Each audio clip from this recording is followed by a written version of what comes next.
เอาเบิ่งตัวนี้แหละเบิ่งเวลามันเกิดมันดับสมองมันตามบ่ทันนี่แหละว่ามึงว่านั่นเตะกันตอนแรกว่าพยายามสิเขาสมาธิกับสร้างหัวมันสอนมาเบิ่งอารมณ์ดีกว่าที่เขาอยากไรร่วมอะไรอยากไรกับเบิ่งอารมณ์เจ้าของเลยเวลาอารมณ์มันเกิดขึ้นอารมณ์เวลาตอนนั้นมันมีสติอยู่เพราะมันได้ยินเสียงเขาตีละครั้งปึ้งปึ้งปึ้งกันอ้าวเขาไปแล้วสิออกว่าสิเบิ่งต่อสิออกว่าได้สิจะไหนพอได้ยินเขาสวนมันก็สิแล้วมันก็สิเบิ่งอารมณ์ที่มันไปก็คือความคิดนี่มันสิไปอยู่เหมือนกันจิตใจเขาก็สิไปอยู่เหมือนกันแต่ว่าร่างกายเขาอยู่นี่มันสิเกิดความทรมานขึ้นมันสิแบบคันยุบยิบมันสิแบบทุกทรมานเนี่ยมันเหมือนกับเขาคิดถึงอดีตแต่เขาบ่สามารถย้อนอดีตได้คิดหัวตอนหน่อยๆยันจะสิขึ้นมาเพื่อมันสิจะได้นะมันสิแบบทรมานว่ากายกับใจมันบริยุทธ์กันนะมันเป็นคนละทีนะที่นี่แต่กระเบิงอารมณ์ของมันเวลามันเป็นอย่างไรเวลามันเกิดขึ้นมันสิเสื่อมโยงกันอยู่ความคิดไปหวาหันกับจินตนาการว่ามันหันไปอย่างไรมันสิจินตนาการว่าเขาสิว่าจะไหนบอกจินตนาการว่าป้ากับแม่นี่สิว่าจะไหนว่ามาหอนจะสิจินตนาการไปมันก็สิเกิดเป็นอารมณ์ขึ้น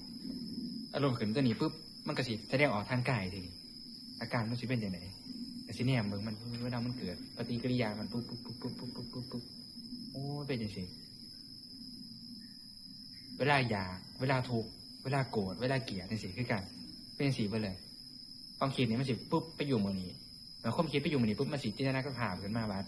มันสิเกิดอย่างไรขึ้นมันสิเป็นอย่างไรแล้วมันก็สิเกิดมันทางจิตใจอารมณ์ขึ้นมามันสิเกิดบอกว่าสิเป็นความอยากความทุกข์หรือความโกรธเกลียดขึ้นมาปุ๊บมันก็สิแสดงออกทางกายว่าสิเป็นความทรมานความห่อนความสั่นนู่นนี่นั่นเป็นเบิดก็เลยสังเกตเบิ่งแล้วสิดับมันได้จากไหนทีนี้กันที่แนมเบิ่งเวลามันดับไปมันเป็นจากไหนเวลาปุ๊บมันสิเส้นปุ๊บโยงกันมาปุ๊บสิเห็นความคิดเจ้าของเห็นความคิดในความคิดของตัวนี้อีกทีหนึ่งมันสิสะท้อนส่งมาใส่อารมณ์เจ้าของเห็นอารมณ์ในอารมณ์ปุ๊บมันก็อันนี้เลยทีนี้ดับลงเห็นว่ามันดับจากไหนมันปุ๊บตัดออกหายไปทีนี้ก็เหลือแค่ห้องมาหันสิเบิ่งมันได้ต่อทีนี้แล้วสิเบิ่งตามสายอารมณ์หรือสิตามสายลมหายใจเจ้าของก็ตามนั่นแหละก็คิดหลายแค่เบิ่งมันซื่อๆเวลาอารมณ์มันเกิดขึ้นมันเกิดจากการมันต้องเกิดจากการฝึกซ้อมก่อนว่าสิฝึกจากยุงจากแมลงจากสภาพอากาศหรือยังกระตามที่มันมีผลกระทบต่อร่างกายเฮามันก็สิมีผลกระทบต่อความคิดกับจิตใจเฮาคือกันกายกับใจอาศัยกันอยู่เป็นของคู่กันว่าสิเบิ่งกายสิเบิ่งใจจังซั่นแต่เคยเห็นให้ป้าเบิ่งหลายหลอดระหว่างการตีโตมันหูซึกจังได๋ตีลงมาแบบนี่จังซี่มันหูซึกแบบเจ็บขึ้นมาเนาะมันสิแสบอารมณ์มันใส่จังซี่แต่ให้สังเกตอารมณ์จังซั่นให้ฝึกจากอารมณ์จังซั่นเบิ่งภายนอกแล้วก็เขาไปเบิ่งภายในเห็นอารมณ์ภายนอกเวลาเจ็บปวดเห็นอารมณ์ภายในเวลามันเจ็บปวดมันเจ็บนำบ่เนี่ยแต่เวลาปวดท้องตอนนั้นมันมาเบิ่งตัวนี้แหละสิเบิ่งลมสิพิจารณายังบ่มีผลเลย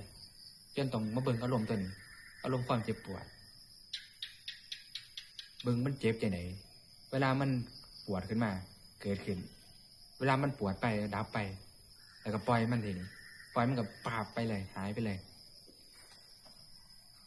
ความบ่ยึดติดมันหรือว่าสั่นแท้เฮ็ดบ่ได้อีหลีก็ใช้วิธีการพิจารณาเอาพิจารณาแบบอย่างเช่นมันจินตภาพไปว่าคนนั้นเขาสิว่าเฮาจังซี่มันก็สิเกิดอารมณ์ไปเหมือนกัน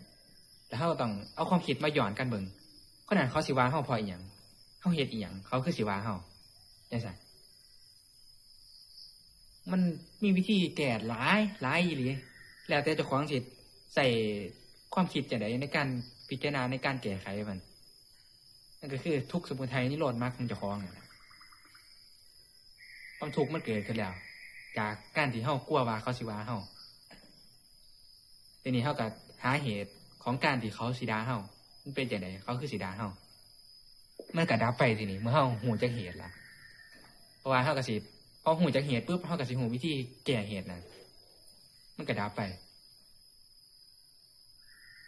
พอมันเกิดจังซี่ขึ้นเดี๋ยวเฮาก็ฮู้ว่าเฮาบ่จะเป็นต่อไปถูกกับตัวนั้นล่ะจังซั่นมีเป็นร้อยล้านวิธีในการแก้แต่คนมันคิดบ่ได้คนหลายคนก็คิดบ่ได้จังซี่ เอาสาเหตุมันจากความคิดมันยังคิดบ่ได้ทางมันมีวิธีเฮ็ดวิธีแก้วิธีทำอยู่ ก็บ่ฮู้แล้วแต่ก่อนแต่ก็บ่ได้คิดจังซี่อะ เวลาโกรธอิหยังก็เวลาเล่นโทรศัพท์เล่นเกมนี่โกรธก็หัวเราะนะจังซั่นจังซั่นว่า เมื่อกี้อย่างไรมันก็บ่หูมันบ่หูอีหลีมันคือคนตาบอดเลยมาหูนี่คือจะหูได้จังไดก็บ่หูคือกันมันสะสมมาเรื่อย เกิดจากการฝึกบ่ ๆแม่นเป็นจากการฝึก